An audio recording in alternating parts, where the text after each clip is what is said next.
Jake Paul's shocking revelation regarding his boxing career has boxing experts in a frenzy. You are a YouTuber. You ain't a boxer, mate. This guy never took a punch. He's never took one serious punch. Here's what he's took off Anderson Silva. And he's done this. What is that? This time, everyone is furious since he declared his intention to leave the sport. You ask why? I talked to Nikisa an hour ago. The point is, I talked to Nikisa an hour ago. Two things are happening. Jake is super successful in boxing. Whether you love Jake or hate Jake, we can all agree that guy's the man when it comes to generating attention and revenue and viewership with his boxing career. And it's more successful than it was when we signed him on the boxing side. That has delayed MMA.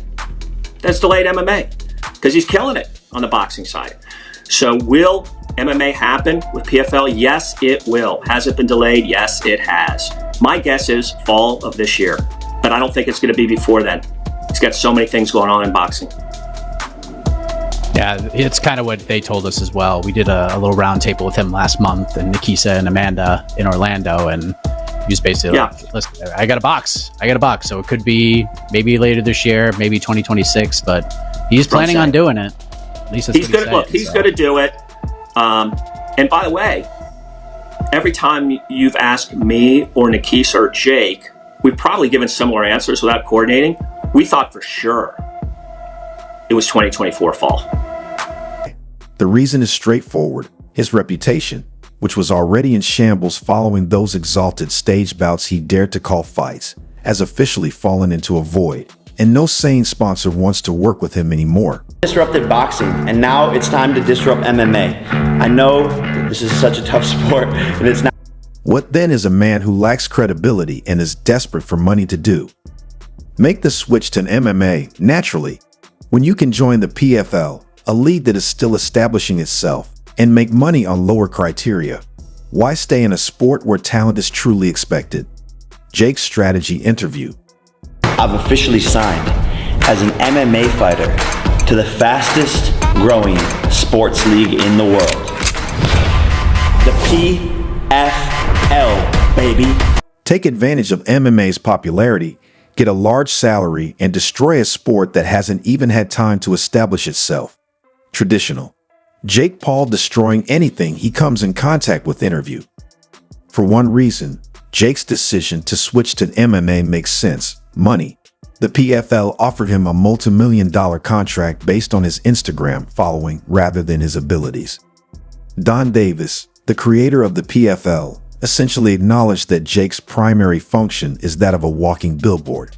It's hard not to giggle when even the lead that signed Jake appears more thrilled with his ability to generate talk than his ability to, actually fight.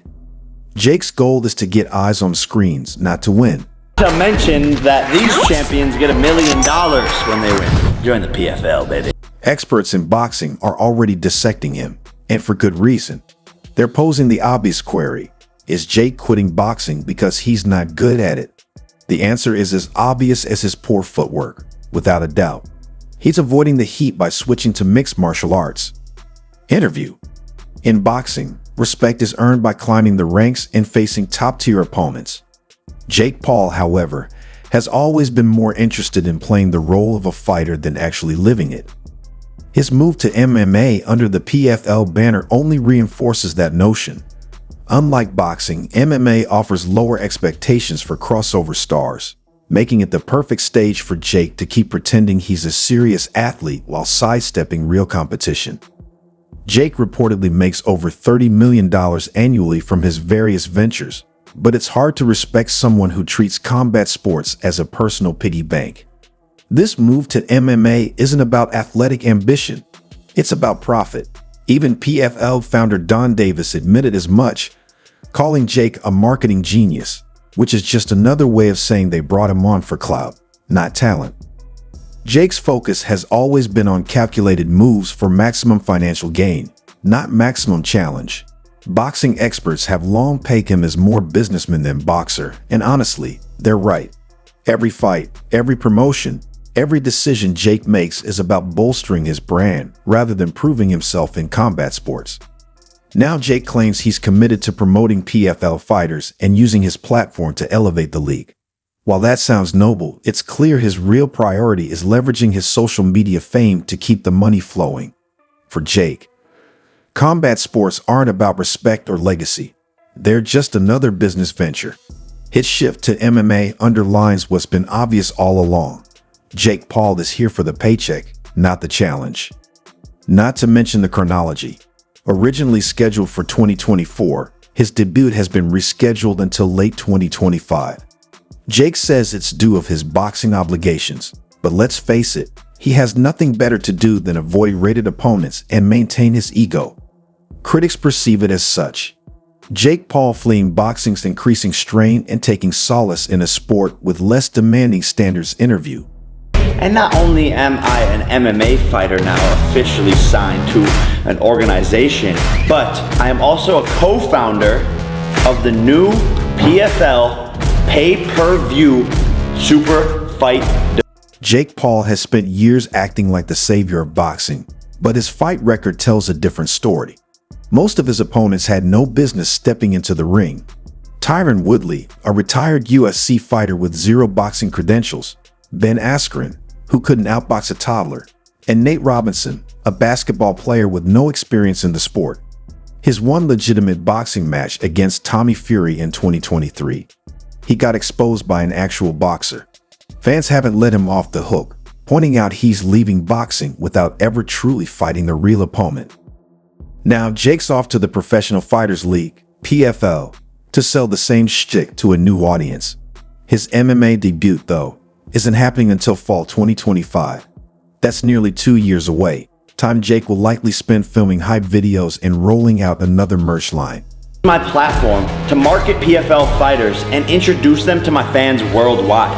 I personally will be deeply involved in making sure that the PFL is the best place in the world for fighting. He claims the delay is due to ongoing boxing commitments. But commitments to what? Losing another fight? Experts aren't buying it. They see the move for what it is, an escape from the growing pressure to face actual boxers. MMA offers Jake a fresh start where he can play the new guy card and avoid real accountability. Don't be surprised if his first opponent is a retired volleyball player. Jake's pattern is clear. He's not interested in proving himself as a fighter. His focus remains on selling the spectacle and cashing in, not earning respect or taking on meaningful challenges. Is absolutely the most lit thing in the world! I need to calm down. But seriously, For far too long, Jake Paul's boxing career has been nothing more than a horrible joke. He has skillfully avoided genuine competition for years. Oh, hold on. Scratch that he has been criticized by professional commentators for picking on opponents with such care that it's like he's plucking a ripe avocado. Nope, Canelo Alvarez. Dream on about a rematch with Anderson Silva. When we signed him, on the boxing side, that has delayed MMA. That's delayed MMA.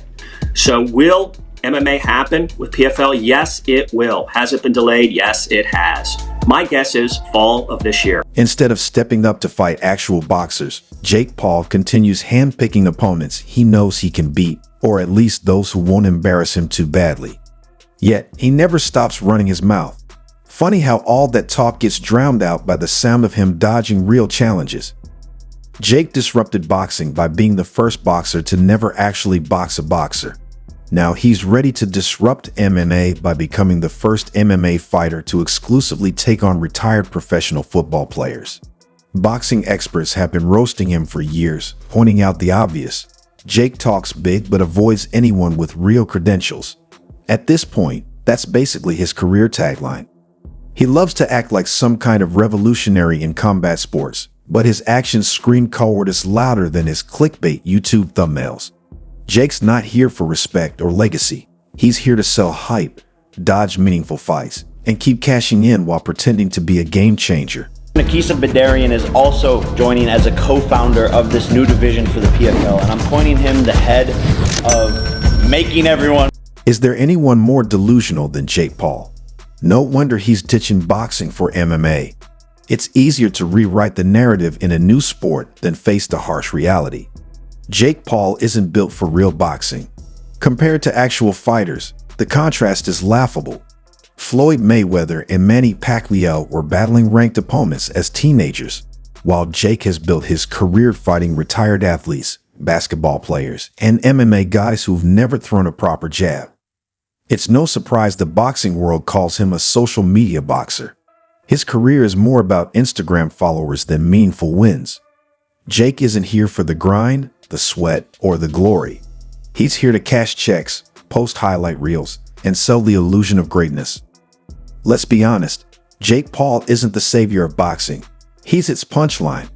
Every move he makes is about marketing, not merit. He's running from real competition, and his career is more spectacle than sport. Or hate Jake, we can all agree that guy's the man when it comes to generating attention and revenue and viewership. Jake likes to bring up statistics, so let's speak about them now. Yes, it sounds fantastic to have $6 million in pay-per-view sales in 2023. They're paying for the circus, not the sport, until you realize it's all smoke and mirrors. Fans are purchasing tickets to witness Jake's ego being smashed, not to see a real fighter. Despite all of that publicity and money, Jake has never, not once, not even once, faced a rated professional boxer.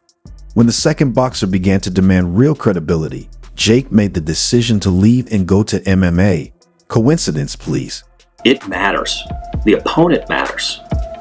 Right? The opponent always matters. Jake is brilliant at picking opponents. So, of course it matters who the name and the opponent is. His defeat against Tommy Fury was a public unmasking, if there was ever a bout that took away the facade. From his careless movement to his ridiculously erratic jabs, Fury revealed every weakness in his game. Tommy Fury isn't even a top-tier fighter, and Jake appeared to be an amateur posing as a pro. Although he's not quite a world champion yet, he is a respectable boxer. Experts weren't holding words either, describing Jake's career as a house of cards based on vulnerable opponents and YouTube celebrity for someone who enjoys discussing how to change the game. Jake's take on boxing seems less revolutionary and more like a comic farce. Jake Paul's transformation of boxing into his own reality show is the true tragedy here, not just him. He's undermining its legitimacy. With each headline he creates, he erodes the honor of a sport founded on perseverance, self-control, and decency. Flicks on Friday night, Jake Paul, Mike Tyson? Yes, I was. But what did I make of it? I think commercially and a business sense, thought it was absolutely fantastic. Both men made a ton of money. So best luck to them. Congratulations. As far as the boxing fight, it wasn't a fight. It was a tip and tap. Don't hit me, I won't hit you. Circle the ring a little bit. Make it look good. That's all it was. So I don't really make too much of it. Supporters are tired, and experts are correct when they state that Jake Paul isn't quitting boxing, but rather the limelight of actual problems. Clickbait fights, overhyped pay-per-views, and a sport that suffers as a result of his shenanigans are the legacy he is leaving behind.